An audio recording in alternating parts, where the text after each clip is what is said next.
This is the Global Podcast Network, where executives and professionals connect, share, and inspire. Stay tuned for the conversations that drive success.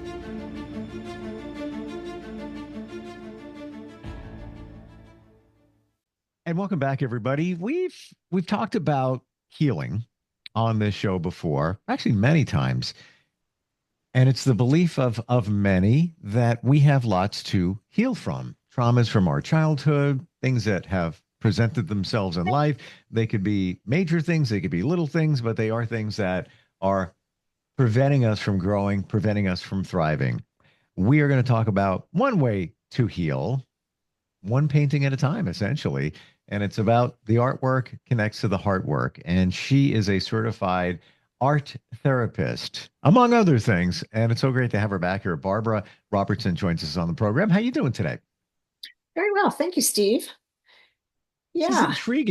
intriguing to know that just by creating some kind of artwork, some kind of, call it expression. Because I think a lot of people, when you use the term art or painting, I can't draw. No, I can't do that, right? Absolutely. Yes. There are a lot of people that have what in the art therapy field we refer to as art injuries, where maybe a teacher in grade school was really harsh in their reaction to you painting a sky yellow, for example, because to you, the sky yellow meant something important to you, and the teacher just couldn't see it and came down on you for not making it look real. Oh my gosh, that would discourage most people from wanting to pick up colors again. And it's surprising how common that is. Well, funny you Yeah. should say that, because I would even interpret that as a trauma. Like, what if you're 7 years old, you painted the Yes. yellow sky, mom or dad says, "Oh, you did a really great job, but we know the sky's not yellow. You know it's blue. You could do better than that." Right away, you have a block. I don't know if I should, talking about sky, I don't know. I don't know if I shared this with you, but I encountered this in 11th grade. Did I Did you? tell you this last time? No, I didn't. I haven't heard this one. Oh boy. Curious. So, and I wonder if this comment has moved me forward or pulled me back. 11th grade, always drew cartoons, wanted to be a cartoonist. I had my cartoons in the school newspaper. So I'm painting a farm scene, barn, wheatgrass leads your eye to the front door, rustic looking barn, fall scene, got the leaves on the trees. Couldn't do the sky. This wasn't coming out. I'm getting a little frustrated. This wasn't coming out the way I wanted it to. Yeah. Ms. Meyer, my art teacher, 11th grade, comes walking around. I said, "Ms. Meyer, it's not coming out the way I wanted to. Can you help me out with this guy?" She takes the brush and goes, comes out great. By the way, I still have the painting. Wow. And she looks at me and she says, "You know what you are?"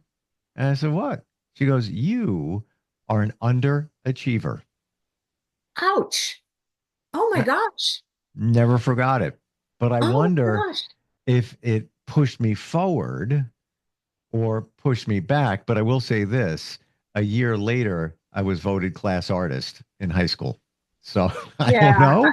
Yep. Yeah. I mean, we can't always tell, if we're using somebody's doubt towards us as Right? motivation or as discouragement. But I think the first place she went wrong was in touching your artwork. Hmm. That, in my perception, is a serious boundary violation. I never thought of it that way. Yeah. Wow. Yeah, because we don't get a lot of instruction around boundaries, healthy boundaries and unhealthy boundaries. But for her to have really been an art teacher, she might have said, try just swishing the brush loosely through the sky area instead of trying to paint it a solid color. See what that looks like. If you don't like it, you can always go over that with something else. Something to invite you to just stretch a little bit beyond your initial concept of what sky has to look like. Hmm. Well, And then you discover and grow. or she could have busted out the test canvas that, I just, practice on and then Yes. do it on my And painting. do a demonstration on a Yeah. different surface. Yes. I never thought about the boundaries. I don't recall saying, "Can you just do it for me?" I don't recall that. I don't think I would. You probably didn't. Yeah. I wouldn't think that most kids would, especially at that age. Yeah. Yeah. But, I just wanted, can you help instruction. me out? Doesn't necessarily mean can you do it for me? Isn't it amazing, Barbara, that so Yeah, many people who say, "I'm not an artist, I can't," when they actually do something, many times it's amazing. Like, I'm like, where did that absolutely. come from? Absolutely. I have seen that over and over and over again in clients. And in one area where the individuals I was working with are particularly vulnerable, which is I would do a weekly art therapy group at a rehab center for women who have been trapped and snared in addiction. And here they are in recovery, and they've been through so much, whatever trauma likely drove them into addiction in the first place, trying to sustain life at the same time as needing a substance in order to feel like you could possibly, survive another day. And now trying to do without those sort of those things to lean on. And then here I come inviting them to be artists, and they're like, you've got to be out of your mind. I am not creative. I had one, and the women are really of all ages, from 18 to I had some in their 60s, Hmm. which bespeaks a long history of struggling with this terrible disease, and still they're coming around and going for it again. One said, no, I don't have a creative bone in my body. I'm not creative. I never will be. And often would just sit during my group. She didn't dare to make a mark on the paper. And I'm sure that she was imagining feeling deep shame for whatever showed up because it wasn't good enough. So many Hmm. of us have that sense that we absorb from our early life experience, I think, of in some way not being good enough. This is 100%. or And that. Yeah, I'll demonstrate that. A year after the teacher episode, I had my cartoons in a library, and the local paper did an article. Right in that office, right behind me, is the newspaper clipping from when I was 17. awesome. And what does it say? It says, in my words, quoted, "I am a perfectionist." Ah, Yeah. yes, that's Yeah. right. Yes, and perfectionism is absolutely at the bottom line an attempt to avoid shame. Yeah. Yeah. And I let that go about 5 years ago, just to let you know the Good. perfectionism Yes. train. But yes, Yeah, and but there's it so many takes a re- long time to be able to let it go, because shame is one of the most aversive emotional experiences a person can suffer. wow. It's Hmm. really, it's very sticky, very difficult feeling, because shame tells us we don't belong. We don't belong in the human community. We're not fit to be with at its worst. Wow. There is healthy shame, which helps us to really be socialized so that we can get along and be a member of the pack, which in human terms really would read support network, so that we can have interactions with a community of people, so that we're not just trying to forge ahead solo, because that's nearly impossible. We're mammals, we don't do that. Yeah, but going back to this woman who was sure she wasn't creative, at one point I took out clothespins of the old kind that had two prongs that stick down over the cord that you can sort of pinch So they across. didn't have a spring on them. They were No just spring, no, just a little round head and then gotcha. two separated things. So if you turned it so you could see the split, they almost look like a little doll figure, a little round knob Totally got it. I see the visual. and Yep. legs. And so I got out ribbons and pipe cleaners and yarn and little bits of fabric, and invited them to make a worry doll in the kind of style of Ecuadorian worry dolls, which are meant to tell your worries to before you go to sleep, tuck them under your pillow, ask them to hold the worries for you so you can release them and get a good night's sleep. Wow. So this middle-aged woman actually, maybe because it wasn't pen and paper, markers and paper, she went to town and made the most delightful little figure that had sparkles and satin and a kind of a cool big hairdo. And when it came time to share at the end of the group, she said, "This is a nightclub singer. She takes my worries and turns them into songs." Hmm. And I went, "Oh my gosh, that is awesome." So Wow. creativity is really, it's not so much about the outcome as it is about the process. She really invited herself to think about what would alleviate my worries. And really, I mean, if you think about the blues in America, that's what it's all about. Wow. Really expressing something deep and potentially painful, or at least moving, that has happened in life. To me, that demonstrates what I've often heard. It's the intention. So here's a, magic marker I'm holding in my hand. I could say, this is the person I talk to when I'm having challenges. This is it right here. It's Bob. Here's Bob. And Yeah. if you put the intention into it, it can be. Absolutely. Absolutely. Mm. I mean, the power of the imagination to imbue objects with life. I mean, I don't know if you ever saw the movie Castaways with Tom Hanks. I just saw it again for the first Ah, time in decades, so you 3 weeks remember the ago. volleyball, Oh, Wilson? oh yeah, with a blood handprint on it, and it was real. Yes.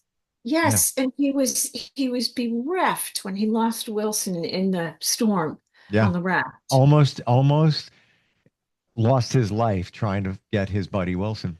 Yes. Yeah. Yeah. Mm, It's that powerful. So heart work for me is really where the work of therapy happens. It's going into, and I'm using the word heart, not in terms of cardiology, but in terms of a core or center of us that holds our kind of essence, our purest essence of self.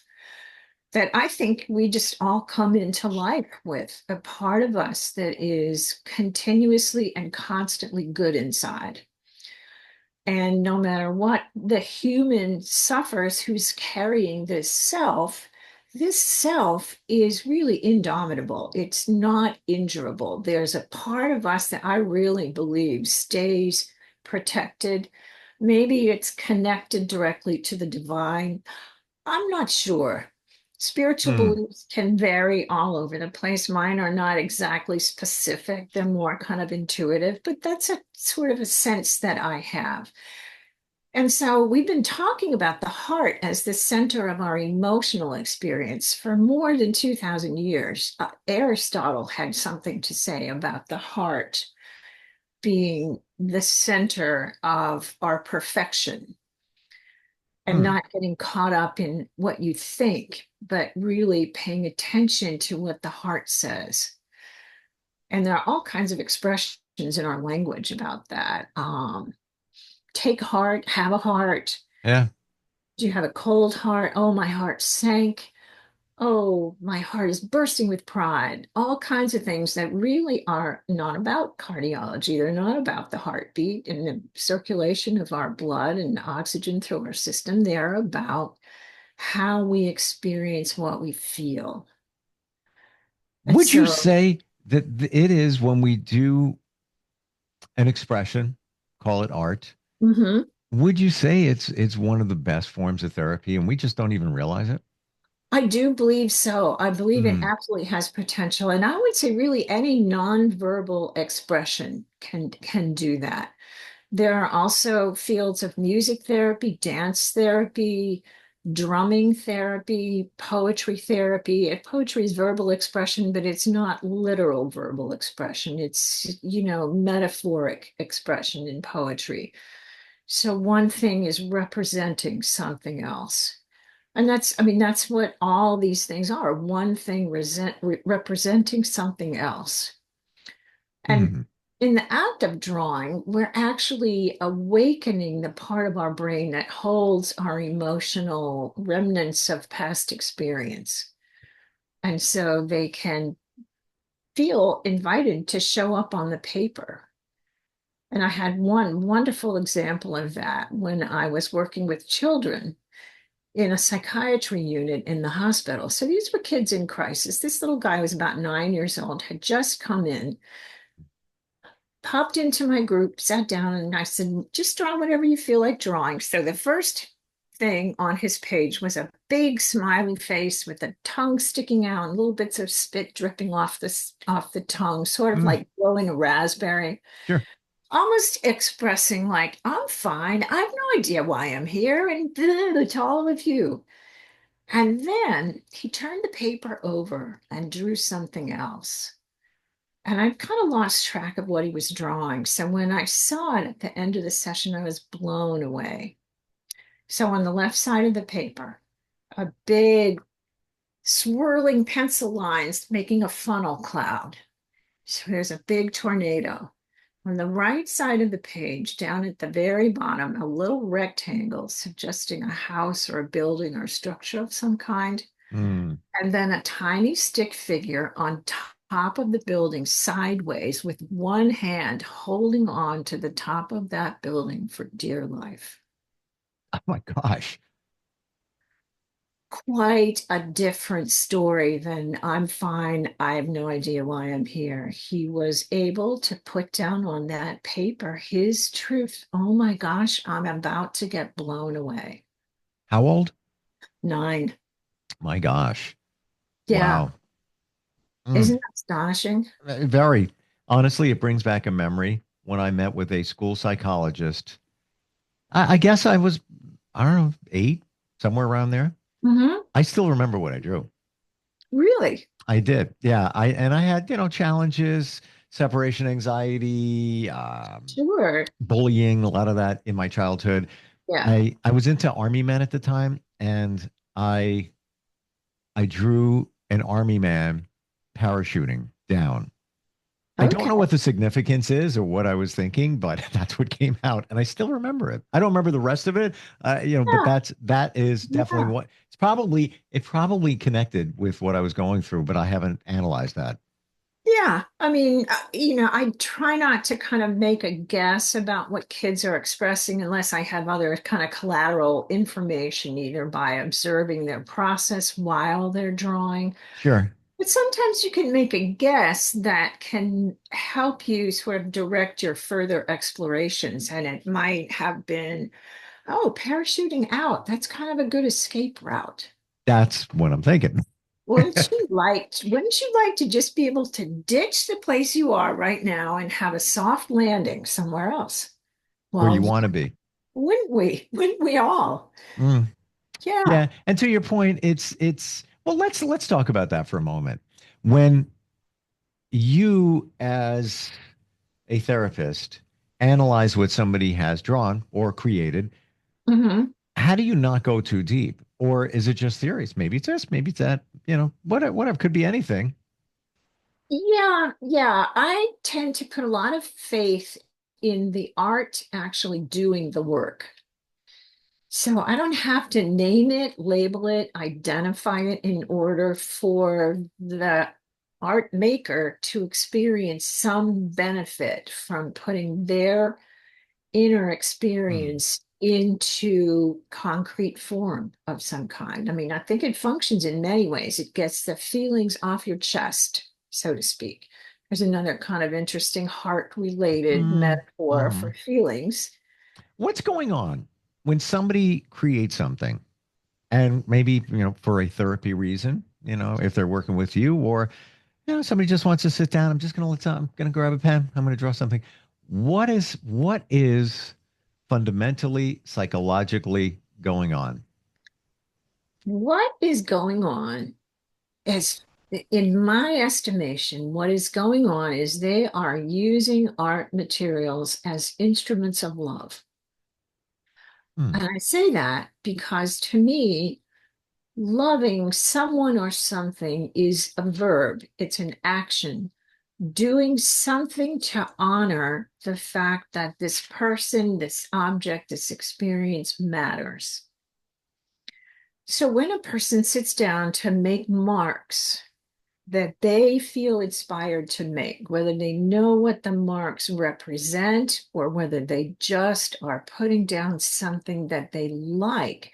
That's enough in itself to be able to say, I like yellow better than blue. I'm going to use yellow. That's autonomy in practice. It's making choices for yourself. And particularly as kids, we don't have a wide range of opportunities to do that. But even as adults, we're constrained by so many different factors to come in, spend an hour, and just decide what color do you want to put and where do you want to put it. That's activating our ability to say, this is meaningful to me. Hmm. So, what we're actually doing is honoring our own existence, honoring the uniqueness of ourselves by saying, I'm going to make a note of something that matters to me in this moment, and that's love.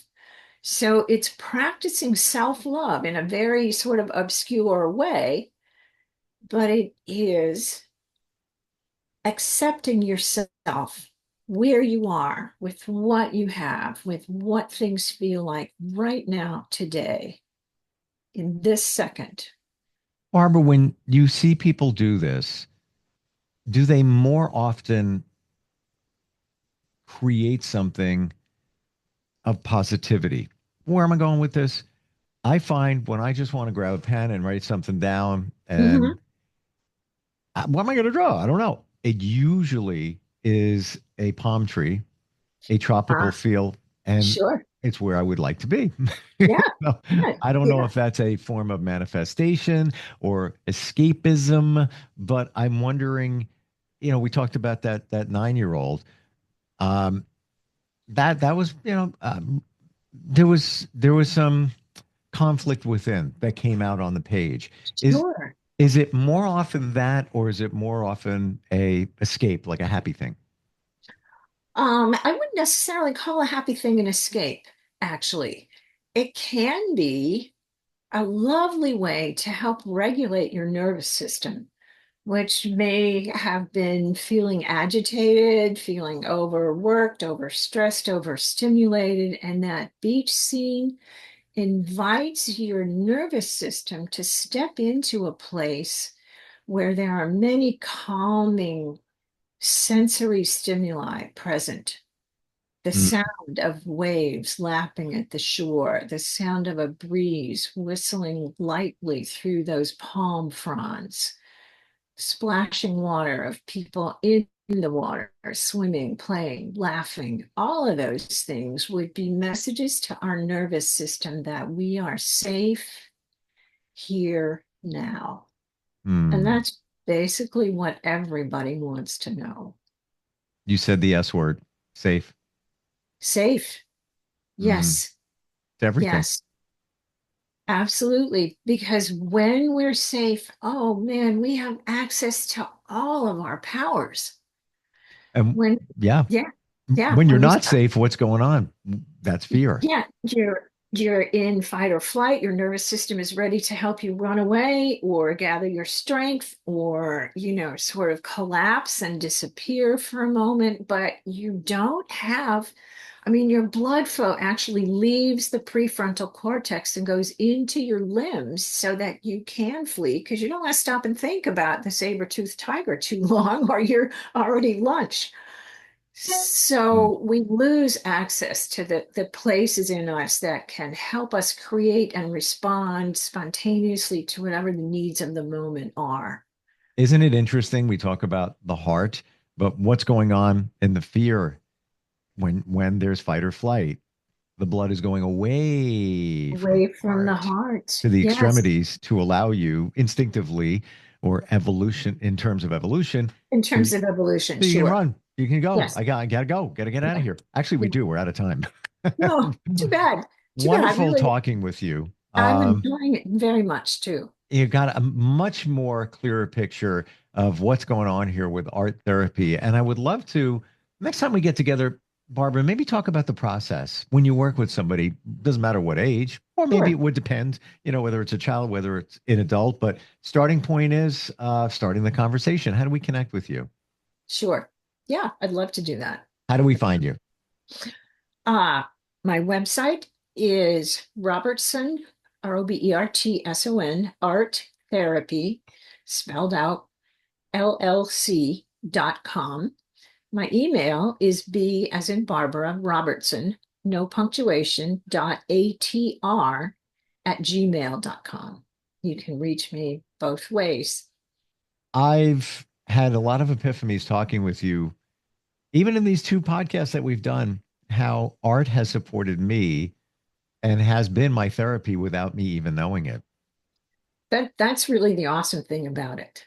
Right? It's at everyone's fingertips, literally. Mm.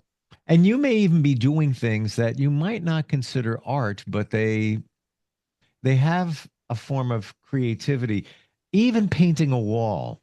Absolutely. Even painting a wall. I'm Yes. telling you, you Yeah. want me, you wall painted, you want your house painted, I'll do it. I love it. To me, it's like an art project Yeah. because you got to cut in, you want to make it tight, the color, the blending, and all of that. There's more to it than just slapping a roller on a wall, and it's therapeutic. I don't I do agree. think we see it I that way. agree. I Mm, agree. Yeah. And you can see where you've been. There's something about seeing where we've been that is mm. very heartening. Didn't think of it that way either. Thank you so much for being here today. Really appreciate it. Great. See you next week. You got it. We'll be right back. This is the Global Podcast Network, where executives and professionals connect, share, and inspire. Stay tuned for the conversations that drive success.